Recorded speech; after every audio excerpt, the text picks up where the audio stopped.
పాదయాత్రగా రావడం చాలా సంతోషకరమైన, ఎందుకంటే చట్టబద్ధత లేని లంబాడాలను ఎస్సీ జాబితా నుంచి తొలగించాలని ఏకైక డిమాండ్తోని ఈరోజు ఆదివాసులు కంకణం కట్టుకున్నారు. అంటే ఎందుకంటే ప్రభుత్వం కూడా, కేంద్ర రాష్ట్ర ప్రభుత్వం కూడా దృష్టి సారించి ఏదైతే వాళ్ళ డిమాండ్ ఉన్నదో ఈ డిమాండ్ని పరిష్కరించే విధంగా తీసుకోవాలని మేము ఆదివాసీ హక్కుల పోరాట సమితి తురుందేపటి నుంచి మేము డిమాండ్ చేస్తున్నాం. ఎందుకంటే ఇప్పటికే చాలా ఆదివాసులుగా నష్టపోయినాం, మరి రాబోయే తరానికి కూడా నష్టపోయే రోజులు ఉంటాయి. కాబట్టి ఇక్కడ ఉన్నటువంటి ఇక్కడ భీంపూర్ ఎంఆర్ఓ గారు కూడా మీరు కూడా లంబడీల క్యాస్ట్ సర్టిఫికేట్ ఇష్యూ చేయకూడదని మేము ఈరోజు ర్యాలీగా వచ్చి మీకు మెమరాండం ఇవ్వబోతున్నాం. ఎందుకంటే మీ ద్వారా మేము లంబడీల ద్వారా మేము చాలా నష్టపోయినాం. కాబట్టి రాబోయే తరానికి కూడా ఇలాంటి నష్టం రాకూడదని ఈరోజు భీంపూర్ మండలంలో మొత్తం ఆదివాసీ మహిళా లోకం చైతన్యం కదిలింది.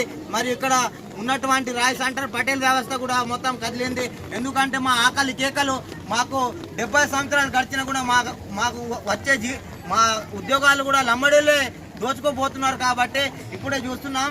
ఇలాంటి కాకుండా మా భవిష్యత్తులో మా రాబోయే తరానికి కూడా ఉద్యోగాలు రావాలంటే తప్పకుండా ఇలాంటి ధర్నాలు, రాస్తా రోకోలు, ర్యాలీలు చేయాల్సిన అవసరం కూడా ఉన్నది.